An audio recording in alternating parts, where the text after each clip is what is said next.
Hi சுட்டீஸ், எல்லாரும் எப்படி இருக்கீங்க? இன்னைக்கு ஒரு கதை பார்க்கலாம். ஒரு ஞானியின் தியானம் கலைஞ்ச போது ஒரு சுண்டலி ஞானிக்கு முன்னால வந்துச்சு. சுண்டலியை பார்த்த ஞானி, உனக்கு என்ன வேண்டும் அப்படின்னு கேட்டார். பூனையை கண்டு எனக்கு பயமா இருக்குது. என்ன ஒரு பூனையா மாத்திட்டா உங்களுக்கு புண்ணியமா இருக்கும் அப்படின்னு சொன்னுச்சு எலி. ஞானி எலிய பூனையா மாற்றினார். 2 நாட்கள் கழிச்சு மீண்டும் அந்த பூனை வந்து ஞானியோட முன்னால நின்னுச்சு. பூனையை கண்ட ஞானி, இப்போது என்ன பிரச்சனை அப்படின்னு கேட்டார். என்னை எப்போதும் நாய் துரத்துது. என்னை நாயாக மாத்திட்டா நல்லா இருக்கும் அப்படின்னு பூனை சொன்னுச்சு. உடனே பூனைய நாயா மாத்திட்டாரு ஞானி. சில நாட்கள் கழிச்சு அந்த நாய் வந்து ஞானிக்கு முன்னால நின்றது. இப்போது உனக்கு என்ன வேணும் அப்படின்னு கேட்டாரு ஞானி. புலி பயம் என்னை வாட்டி எடுக்குது. தயவு செஞ்சு என்னை புலியா மாத்திடுங்க அப்படின்னு சொன்னது நாய். ஞானி நாயை புலியா மாற்றிட்டார். கொஞ்ச நாள் கழிச்சு ஞானி முன்னால வந்து நின்றது புலி.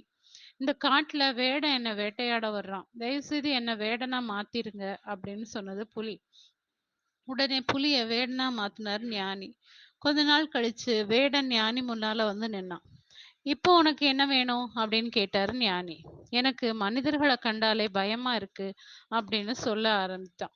உடனே இறைமறித்த ஞானி, சுண்டலியே, உன்னை எதுவா மாத்தினா என்ன? உன் பயம் உன்னை விட்டு போகாது. உனக்கு சுண்டலியோட இதயம் தான் இருக்கு.